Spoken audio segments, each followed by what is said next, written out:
What's up, guys? I think it's time I rate the Eagles offseason. I've tried to wait as long as possible, but I think I waited long enough. I think most of the moves have been made.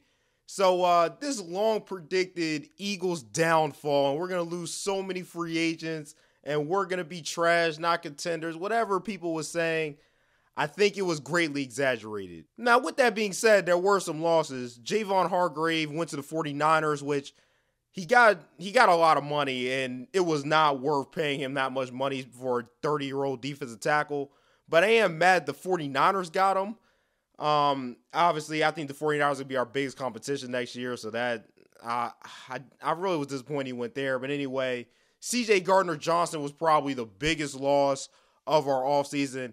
And I don't know, it was just such a weird process because he was our initial priority in the beginning, and then we offered him a deal. The market, Jesse Bates got a big deal. I think he wanted Jesse Bates money, didn't get it, and that turned to a big thing. So then he tried to come back and take the initial offer that we gave him, but we had already moved on with Slay and Bradbury, so then he ended up being gone, and now he's just tweeting weird things, and I don't really know what's happening with that. So it's just a matter of C.J. Gardner-Johnson was great for us. There's no doubt about that.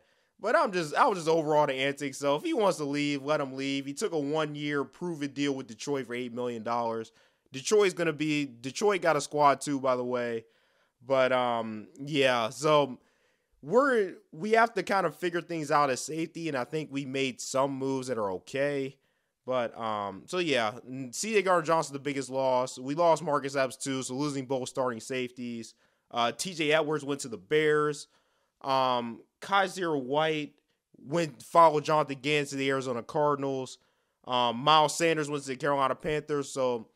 And Isaiah Maulu went to the Steelers. So we're only going to lose 2 starters on offense. Really, the offense won't be touched that much. But yeah, losing 5 defensive starters, it's a big deal. I'm not gonna lie.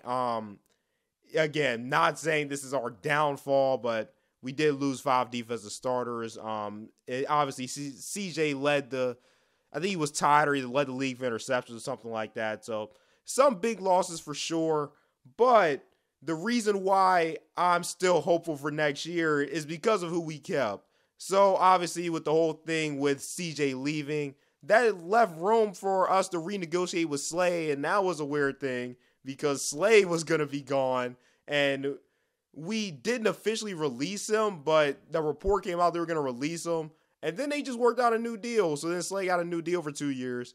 So Slay's back. They re-signed Bradbury, re-signed Fletcher Cox. We re-signed Fletcher Cox $10 million, which I was not happy about paying him $10 million, but I think I'm being a little hard on it. Maybe some Eagle fans can talk about this in the comments. I do want to have a conversation about Fletcher Cox because maybe we still have this expectation that, it's Fletcher Cox supposed to be one of the best defensive tackles in football. And he still is very good and very productive. But for some reason, just him signing for $10 million made me a little uncomfortable. But I just think I need to realize, he's not the prime Fletcher Cox. He's still very productive. So, yeah, re-sign him, re-sign Brandon Graham, and some people were upset that we re-signed Brandon Graham, and it turned into the whole, we're going back to how things were like in 2018 and 2019, hanging on to old veterans. But Brandon Graham came off an Achilles and had his best year numbers-wise. So, obviously, he's shown he can still play, and I was happy with that deal, and it was also a very cheap deal. Jason Kelce is back, so we don't have to worry about that, and we can move Cam Jurgens over to right guard. And then some of the new signings, we signed Rashad Penny, which I'm not going to lie, initially I wasn't happy about, but not because Rashad Penny is bad.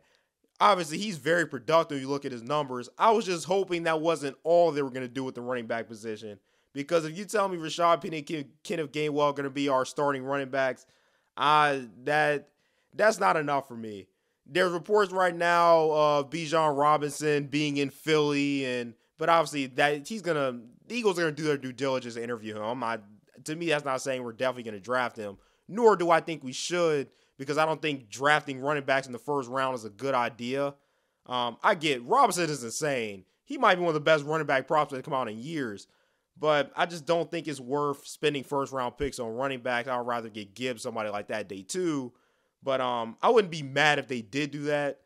But yeah, there's that. But I do want to see more done with the running back position. But obviously, Penny, when healthy, is very productive. Getting Marcus Mariota as a backup is obviously a huge deal and a great pickup. He's going to fit way better than Minshew did. So we'll be able to do some similar things we do with Jalen Hurts in the, hopefully not this isn't the case, but in the case that Jalen Hurts misses a game or two, Mariota steps in. And then on the other side, signing Greedy Williams for cornerback depth. That was a good pickup.